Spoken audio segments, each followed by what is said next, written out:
daripada Wabisah binti Ma'bad. Wabisah binti Ma'bad adalah sahabat Nabi SAW. Wabisah binti Ma'bad bin Malik daripada Bani Asad bin Khuzaimah. Ini dia suku-suku dia. Dia datang berjumpa Nabi SAW dan Islam pada tahun dia datang sebagai dengan kaum dia jumpa Nabi pada tahun yang ke-9 Hijrah. Artinya ketika Nabi dah tinggal masa tak ada lah. Setahun lebih begitu je. Datang jumpa kaum dia dan kemudian dengan kaum dia jumpa Nabi, kemudian balik mereka mengislamkan seluruh pengikut mereka. Ini satu hal yang dulu saya pernah sebut, tapi saya ulang balik.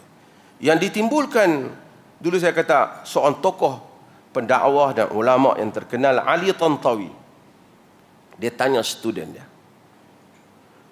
kalau kamu jumpa satu orang di airport, bukan Muslim, dia mari kepada kamu, dia kata, boleh tak awak terangkan kepada saya Islam? Saya ada 3 jam flight ni. Yang dengan Islam yang awak terang tu, bolehlah saya balik bagi tahu orang di negeri saya. Jadi student dia kata, oi 3 jam mana boleh, Islam besar, Islam luas, tak cukup.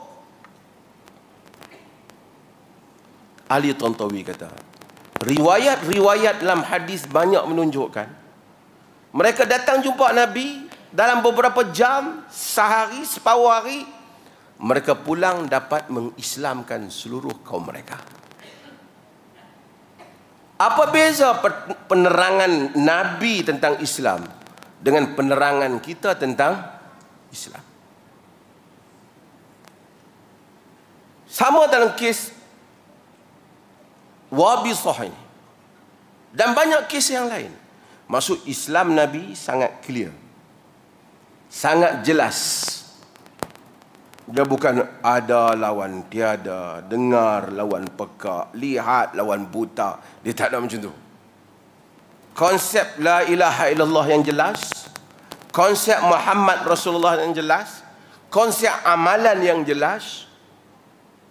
Maka ketika itu, the best generation of Islam, of Muslim, para sahalaf, mereka tak banyak songeh. Rasulullah kata semayang macam ni, kalau kami nak tambah sikit boleh tak?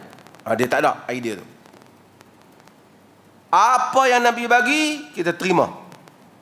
Kerana kita telah accept, menerima satu hal yang sangat fundamental, satu hal yang sangat asas.